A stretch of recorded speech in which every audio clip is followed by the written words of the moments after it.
Welcome to the deep dive. Today, we're not just looking at a topic, we're actively engaging with it as philosophers. Think of it as putting on a specific lens to see beyond the surface and uncover some really fundamental understandings. Exactly. It's about adopting that philosophical mindset, asking those core why and how questions, you know, to gain a richer perspective on something we might already be familiar with. And the subject we're turning this philosophical lens towards is the incredible Maria Montessori, born 1870, died 1952. Now, many of you will know her name because of the Montessori educational method. I mean, with over 15,000 schools worldwide, that impact is undeniable. Huge impact. Hmm. But her work in education, as groundbreaking as it was, is just one facet of a truly deep thinker.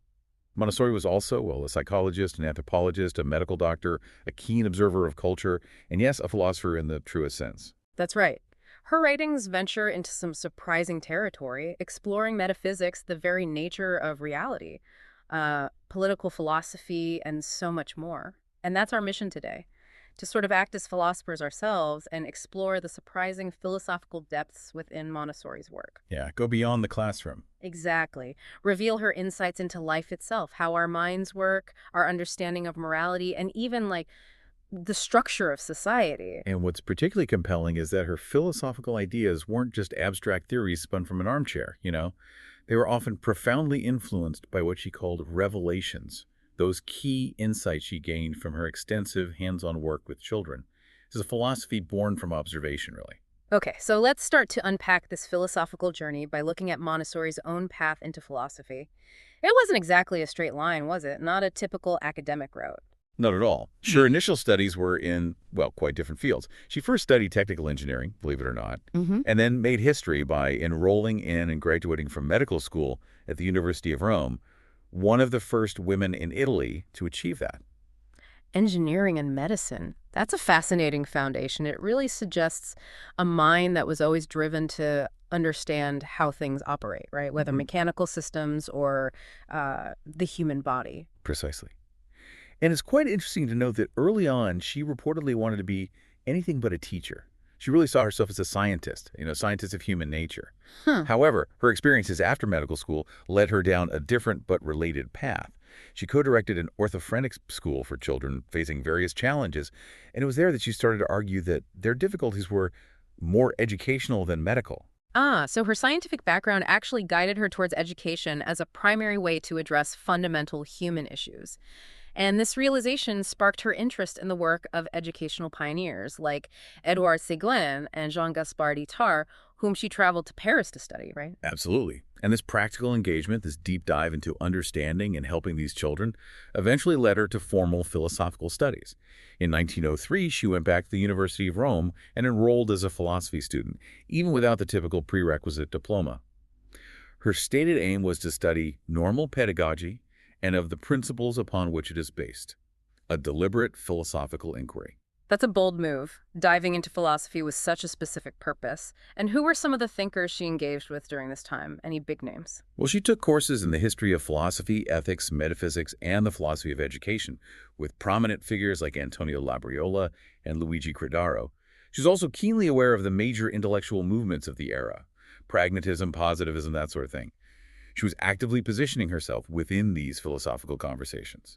It sounds like she was fully immersing herself in the world of philosophical thought. And interestingly, even then, she noticed this kind of separation, this gap between the sciences and the humanities. Yes, exactly. Yeah.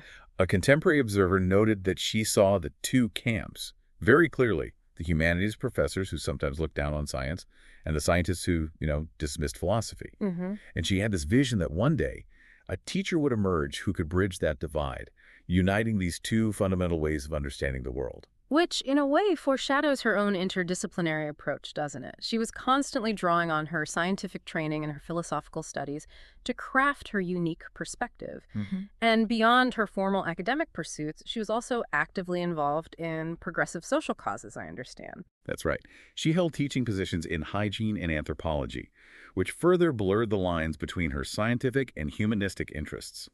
Her 1910 book, Pedagogical Anthropology, really began to build that bridge she envisioned.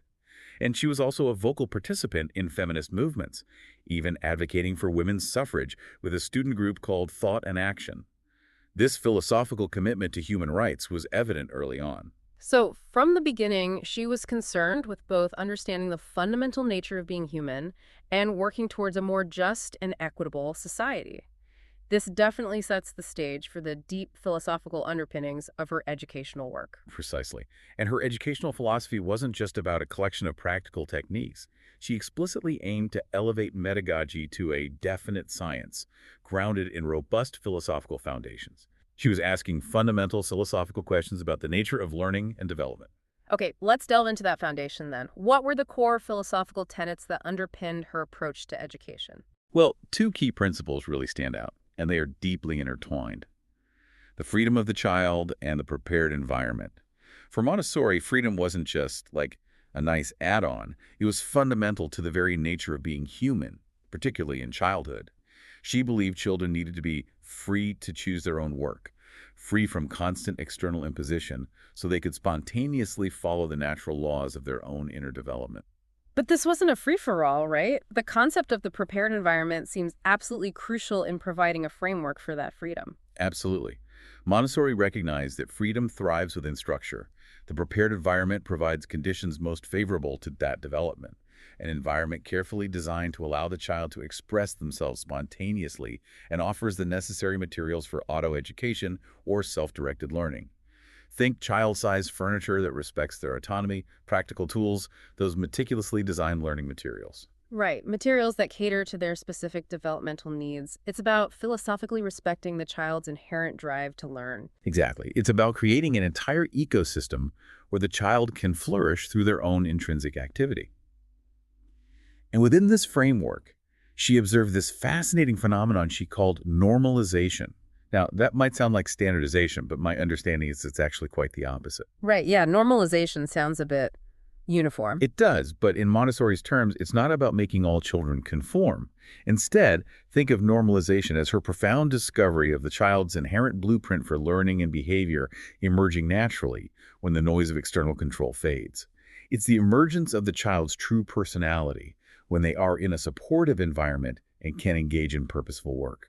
She saw it as a psychological recovery, basically. Ah, like the authentic self constructing itself in a healthy way. So it's about unlocking their innate potential, their philosophical essence, maybe, rather than imposing external norms. And she also identified these sensitive periods in childhood development. What role did those insights play?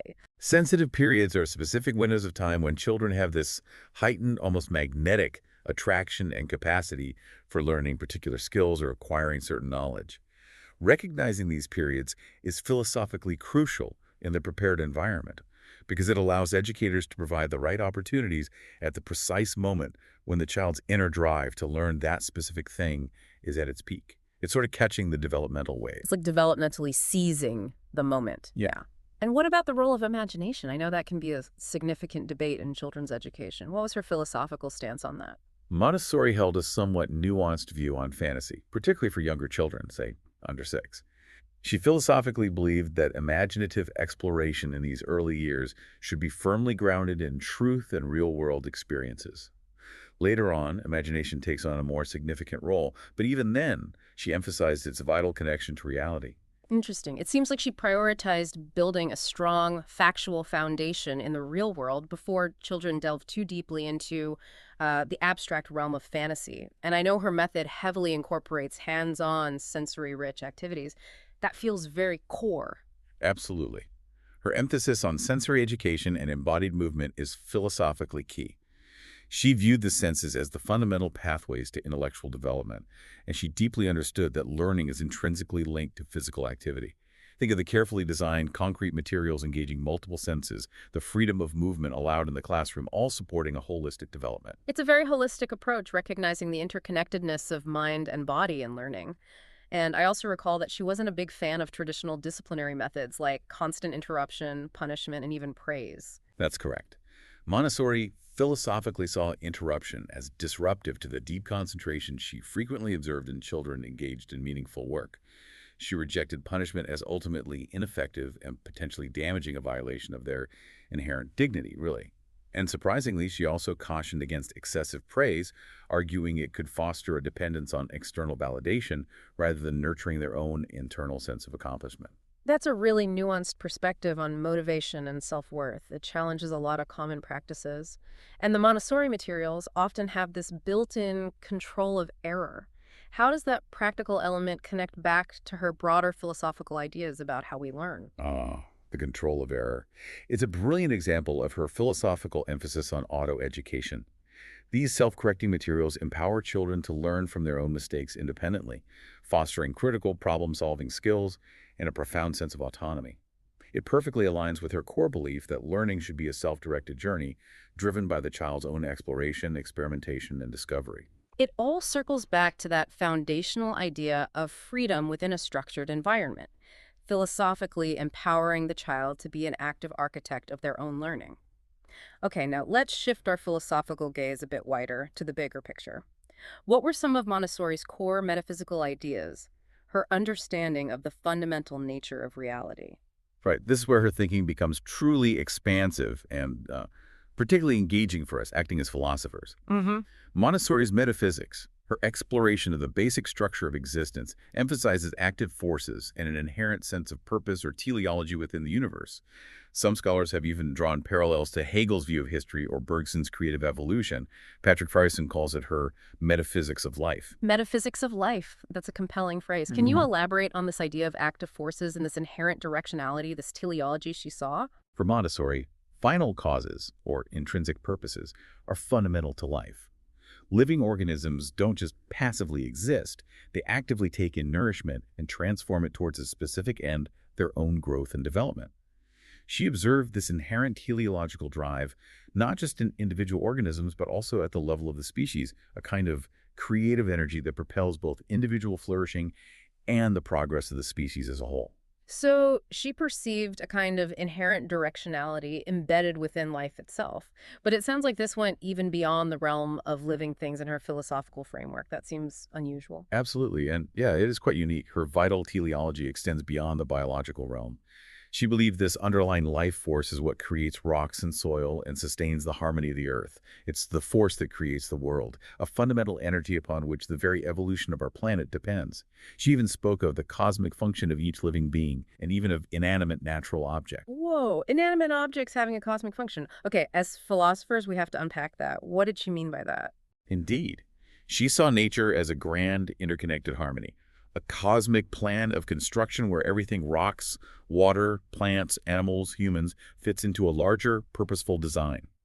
It's this concept of ecological holism, where the individual teleological orientations of all beings serve a more comprehensive cosmic plan. It emphasizes a deep, fundamental interconnectedness. So it's not just about individual development or species survival, but about how everything contributes to this larger overarching cosmic order.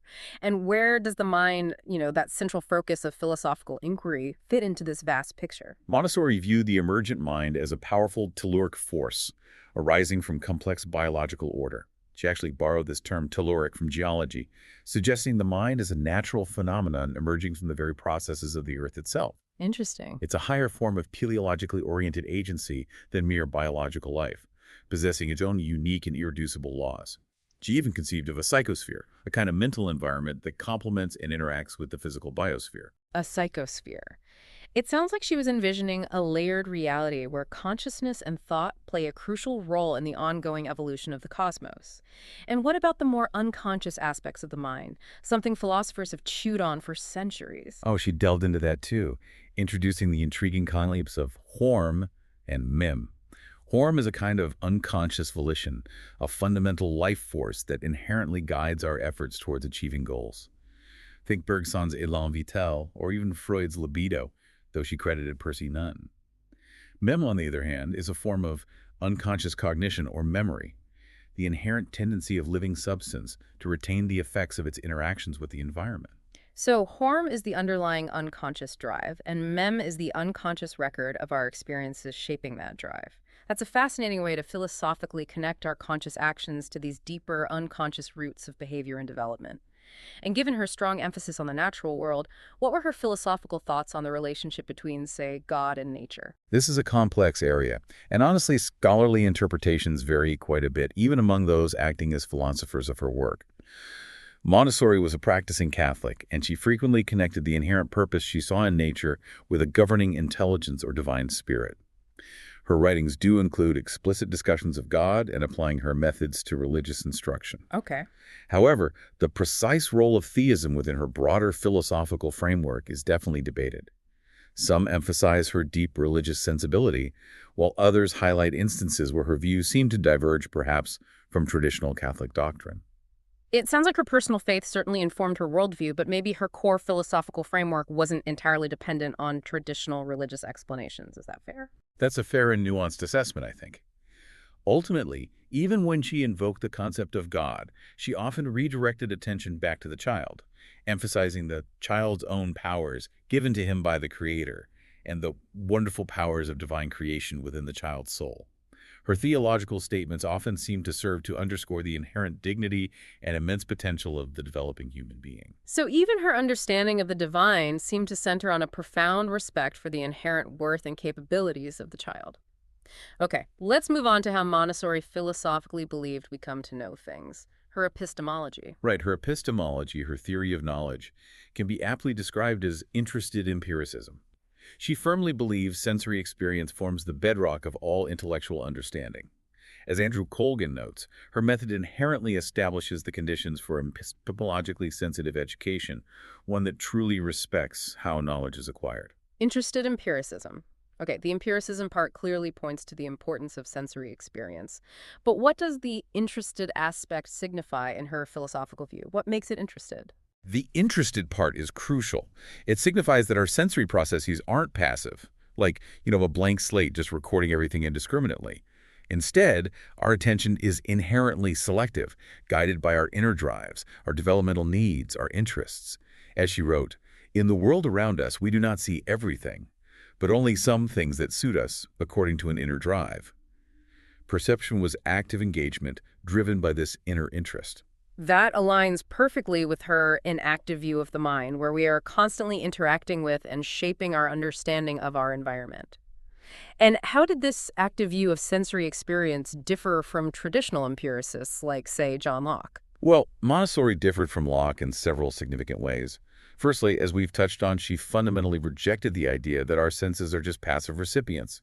She philosophically believed even the most basic sensory experience requires active attention, internal organization, cooperation from the individual. It's not enough that an object should be before our eyes to make us see it.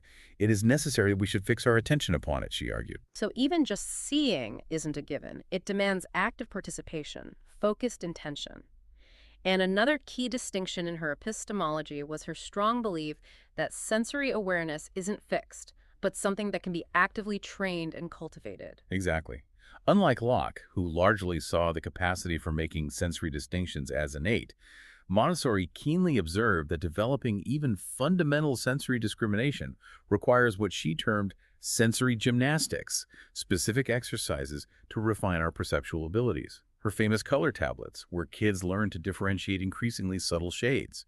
Perfect example. She noted many adults struggle with those distinctions without that kind of focused training. That's a fascinating and powerful point. It directly challenges the notion of passively receiving sensory info and underscores the role of active engagement and deliberate practice in developing the very foundations of our perception and thus our understanding.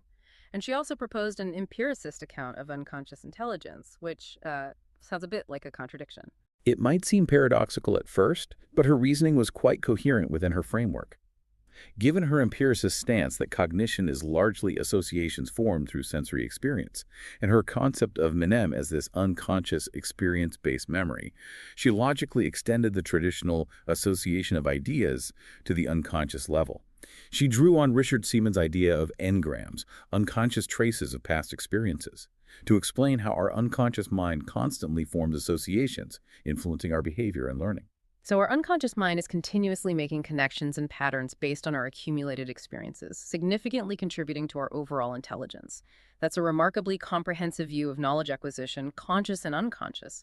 And beyond these core ideas, she also elaborated on what she termed intellectual virtues. Yes. In the context of her interest in empiricism and her focus on actively developing cognitive abilities, Montessori outlined a distinctive virtue epistemology. She viewed intellectual virtues not just as nice traits, but as cultivatable capacities that directly contribute to reliable knowledge acquisition. Patrick Frierson, looking at her work philosophically, identified several. Epistemic character, a commitment to truth-seeking intellectual love of learning, refined sensory acuity, patience, intellectual humility, courage to explore new ideas, Okay. and even physical dexterity, recognizing its crucial role in embodied learning. Physical dexterity as an intellectual virtue. Wow. That powerfully connects back to her emphasis on embodied cognition and learning through doing. It's about the skillful interplay of mind and body in pursuing knowledge itself. Precisely. And her emphasis on deep concentration and self-directed work also resonates strongly with the concept of flow, right? That state of complete immersion. Her methods are designed to foster an environment where this optimal learning experience can flourish, contributing to both intellectual development and creative thinking. It seems clear her epistemology wasn't just abstract theory, but was deeply practically interwoven with her educational approach, aiming to cultivate not just knowledge, but the intellectual character needed for a meaningful pursuit of understanding. Okay, let's turn our philosophical attention now to morality. How did Montessori's work with children give her unique insights into human flourishing and moral development? Montessori firmly believed that the meticulous study of the child could provide profound insights into human flourishing and moral character development, extending to illuminate all human questions. Her detailed observations revealed a new child, one possessing an inherent drive towards challenging work and a natural capacity for developing crucial moral virtues. And central to this optimistic view is the concept of inherent agency and independence from a really young age, wasn't it? That seems foundational in her moral philosophy. Absolutely. For Montessori, freedom wasn't just pedagogical technique, but a paramount aspect of healthy moral development.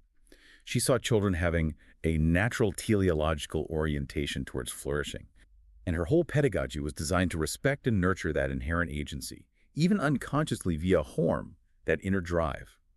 This perspective put her at odds with traditional views, emphasizing original sin and the need for strict external control.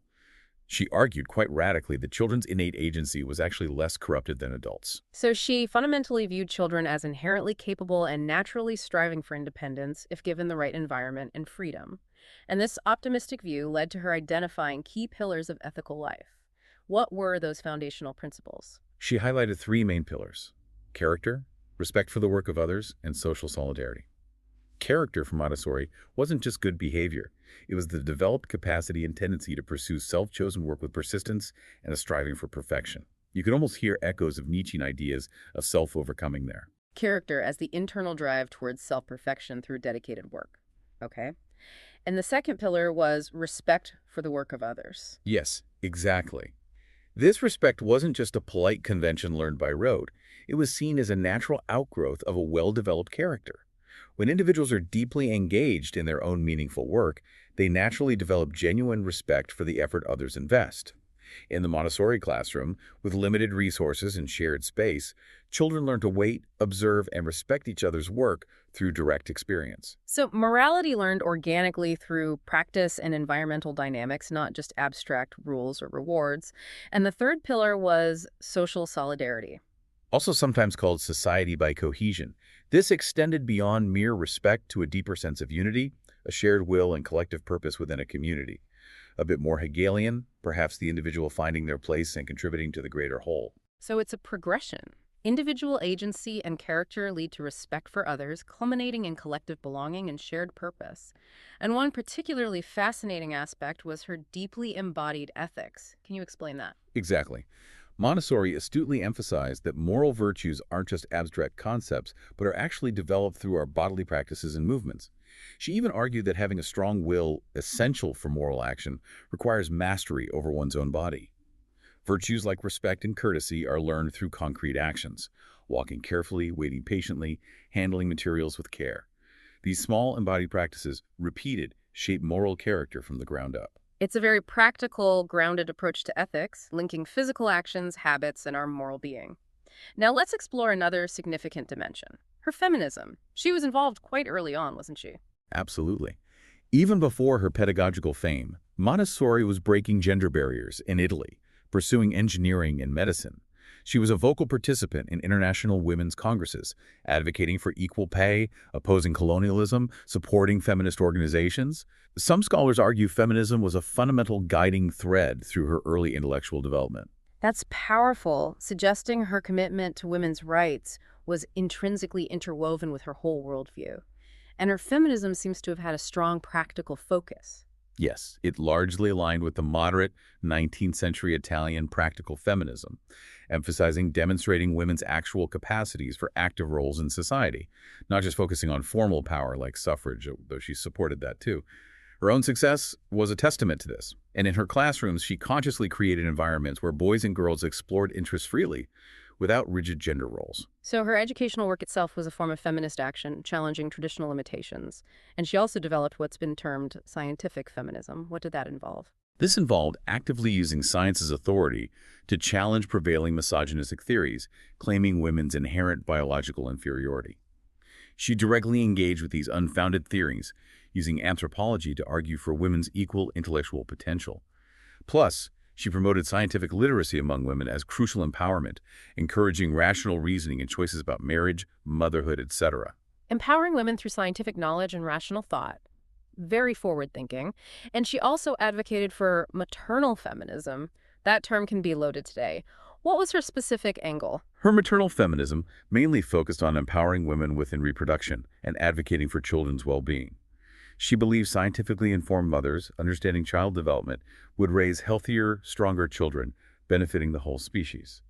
However, it's important to note this aspect has faced criticism from modern feminists for potentially reinforcing biological determinism and perhaps overlooking women's choices beyond motherhood. It sounds complex, maybe a bit paradoxical, balancing recognition of reproductive roles with broader empowerment and challenging patriarchal structures. And her feminist beliefs were linked to her pacifist views, too. Absolutely. From her early feminist involvement, she consistently combined women's rights advocacy with condemning colonialism and committing to international peace. She fundamentally saw women's empowerment linked to pursuing a more peaceful world, believing free women with full rights would be a powerful force for peace. A hopeful vision of empowered women building a more peaceful global society. And it's striking how her understanding of women's oppression informed her perspective on children's rights. Yes, she very frequently drew direct parallels between the paternalistic treatment of women and the similar disempowering treatment of children. She recognized adults often acted in ways maybe meant well, but ultimately undermined children's dignity, stifled development, restricted autonomy, much like the patronizing treatment of women then.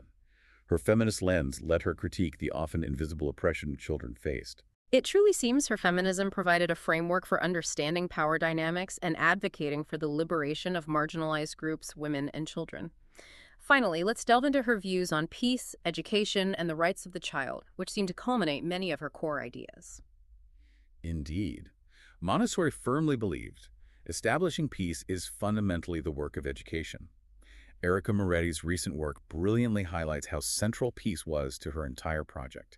For Montessori, as Moretti says, the ultimate goal was lasting peace, and education was the most powerful and effective method for achieving it. Her own theory of peace evolved, starting with inner harmony in the child and expanding to global interconnectedness and mutual respect. So peace wasn't just absence of conflict, but actively cultivating inner peace and extending that harmony outward. And her approach to peace education was distinctive, wasn't it? Yes, very much. Unlike traditional approaches focusing on teaching about conflicts or treaties, Montessori focused on creating environments where children could actively learn to work together freely, collaboratively, developing their full potential. She believed fostering inner peace, moral development, and interconnectedness through daily classroom experiences was the most profound path to lasting human peace. Creating the conditions for peace to emerge naturally, rather than just teaching it as a concept. And she also advocated for specific initiatives like the White Cross and the Social Party of the Child. Right. The White Cross was envisioned to address the often overlooked spiritual, emotional, and intellectual needs of child victims of war, complementing the Red Cross's physical aid. The Social Party of the Child was even more radical, advocating for children's fundamental rights and active participation in political and social life. She even drafted statutes for it, arguing children, as vital members of society, should have a legitimate voice in public debates affecting their lives. That's remarkably powerful, recognizing children not just as future citizens, but as individuals with inherent rights and a voice now. It underscores her commitment to a more peaceful world by empowering children from the start. Absolutely.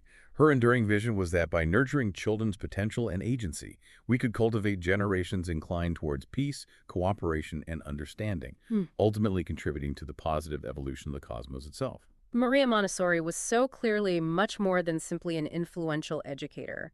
Our deep dive today has truly revealed her as a profound and multifaceted philosopher who thoughtfully applied her unique insights across a remarkably broad spectrum: education, metaphysics, epistemology, ethics, feminism, peace advocacy, all deeply informed by her meticulous observations of the child. Hmm. It's genuinely surprising and incredibly insightful to see just how intrinsically linked her practical methods were to these much deeper philosophical understandings. Indeed. Her core emphasis on the inherent agency, the potential, the intrinsic dignity of the developing human being from early childhood through adulthood really challenges many conventional ways of thinking about individual growth, societal progress, and ultimately our collective role within the grand evolution of the cosmos. It certainly does give us a great deal to contemplate. We strongly encourage you to delve even further into her extensive writings and the ongoing research into her profound and enduring work. Thank you for joining us on this truly enlightening deep dive.